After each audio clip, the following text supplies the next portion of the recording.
ఈ సూప్ రోజుకి ఒక్క కప్పు తాగినా సరిపోతుందండి. చాలా హెల్తీగా ఉంటాము. ఎక్కువ ప్రోటీన్స్ కూడా ఉంటాయి. సన్నగా తరుక్కున్న ఉల్లిపాయ, పచ్చిమిర్చి, బీన్స్, అల్లం, వెల్లుల్లి, క్యాప్సికమ్, క్యారెట్, బఠానీ, స్వీట్ కార్న్ కూడా వేసుకోవాలండి. అన్నీ వేసుకొని ఒక 5 మినిట్స్ వేయించుకోవాలి. ఆయిల్లోనే వేయించుకోవాలండి. అది బాగా వేగిన తర్వాతకి కొంచెం వాటర్ వేసుకోవాలి. మనకి ఎంత సూప్ కావాలో అంత వాటర్ వేసుకుంటే సరిపోతుంది. రుచికి సరిపడా సాల్ట్, కొంచెం పెప్పర్ పౌడర్ వేసుకోవాలండి. అది మరుగుతున్నప్పుడు మనం రాగి పిండిలో ఉండలు లేకుండా ఇలా నీళ్లు పోసి కలుపుకోవాలి. అస్సలు ఉండలు ఉండకూడదండి.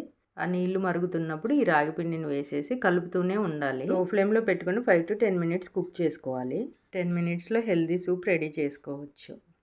ఇది చల్లగా అయినా తాగొచ్చు, లేదా వేడిగా ఉన్నప్పుడైనా తాగొచ్చండి. రోజుకు ఒక కప్పు తాగినా సరిపోతుంది. వెయిట్ లాస్ అవ్వడానికి కూడా బాగా పనిచేస్తుంది.